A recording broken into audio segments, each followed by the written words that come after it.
Yes, Martina,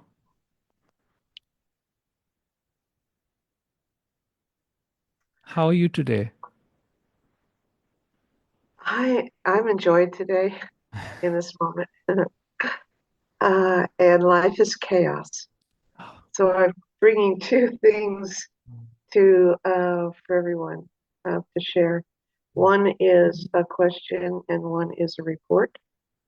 So the question comes from my background with a teacher named Gangaji who was a student of Papaji and Ramana. And so I've heard of many of the stories. The one that you had used recently was when Papaji went to Ramana and told Ramana that he danced with Krishna, and Ramana asked him if Krishna was there at the moment, and no, he wasn't. And then Ramana says, "Well, he's not real. Yeah, If it comes and goes, it's not yeah. real." Okay. So that kind of threw me back on um,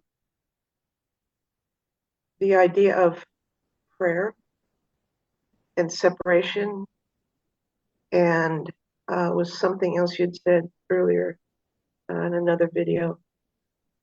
Um, Putting those two together, the question is when we pray to, like in my case, is Christ consciousness uh, and the love that he, or the love that comes in his story, is that separation? Is prayer separation? See, yes, prayer can be separation, but you see, with this understanding that I and my Father are one, there is a beautiful verse in the Bible which says, I and my Father are one. When this is clear, the nature of prayer transforms. Now, if the prayer is, Oh Lord, just, take away all my suffering, set this right for me, bring me job, take away my pain, suffering, Yeah. or, do this for my loved ones, do that for my loved ones. When it is continued in that fashion, then there is separation. And it is okay. It's nothing bad. There's nothing bad about it. We all do it. And we all want to pray for our loved ones. So it's a beautiful expression. But yes, there is separation in that too.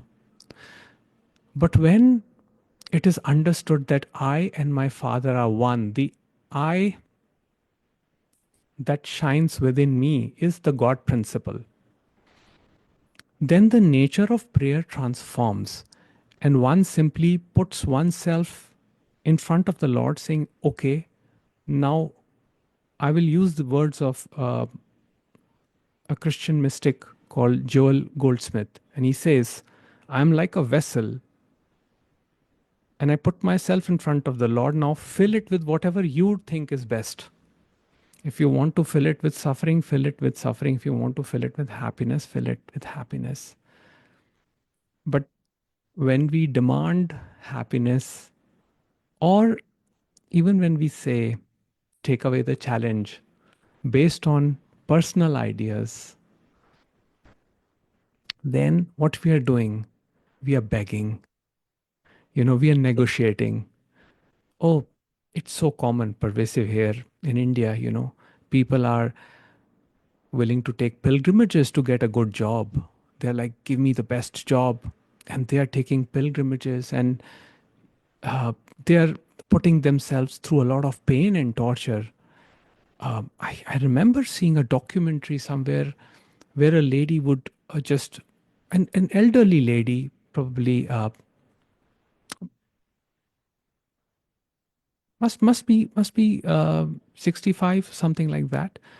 She's rolling on the foothills of a temple in the most hazardous condition, so that her two sons can get job. And then she was crying afterwards and saying, all I ask God is that just give my two sons jobs so that they can get married and you know, they can look after us in the old age and this and that.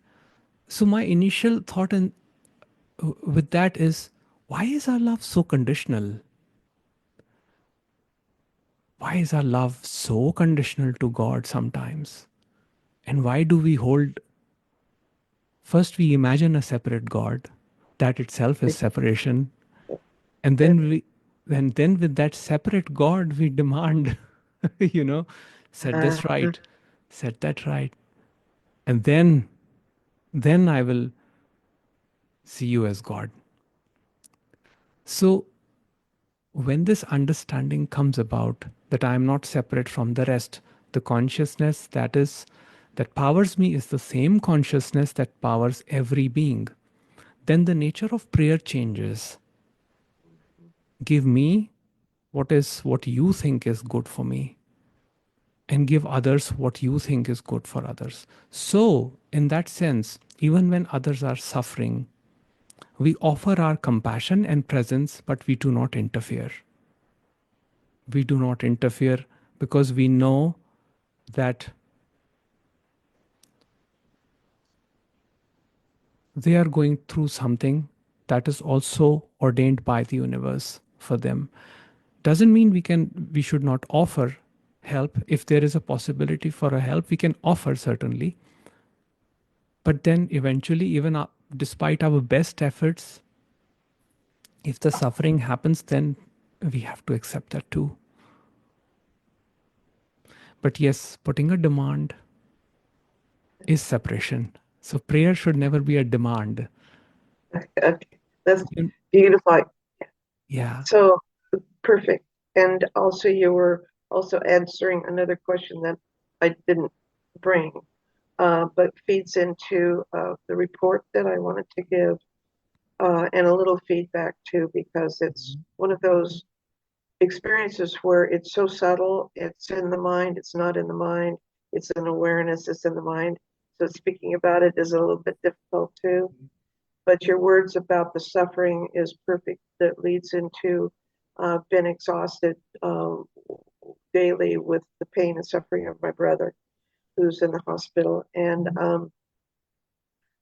I laid down on the couch, which I hardly ever do, and just had no energy except to go in and go into the peace that's there, that I know that's there.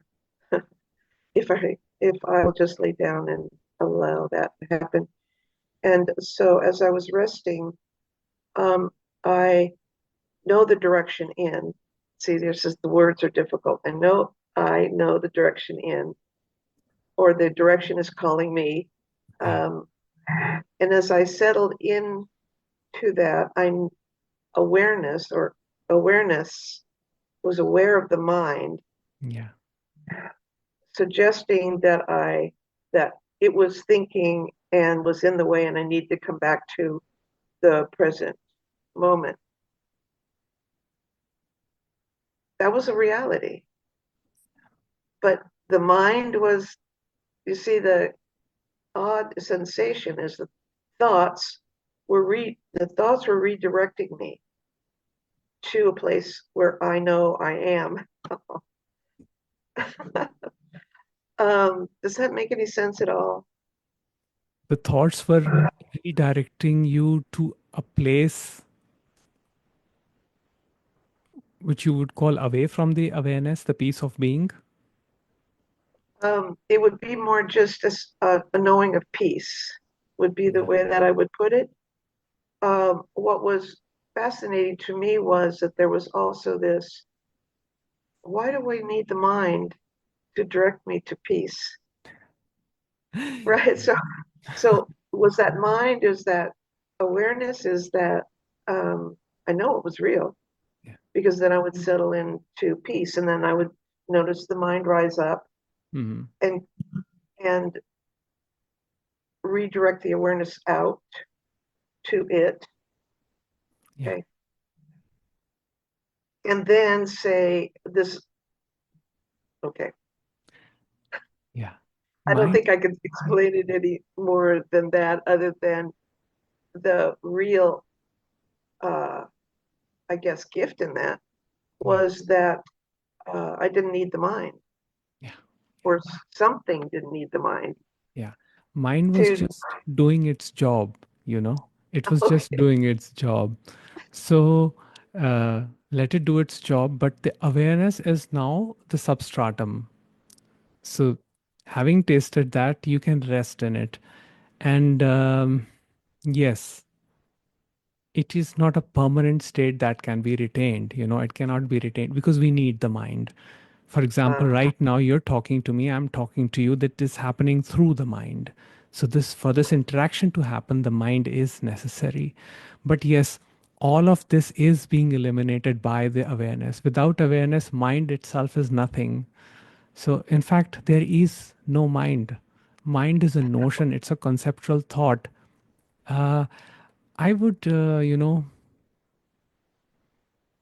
let me try to let me try to put it in a different way.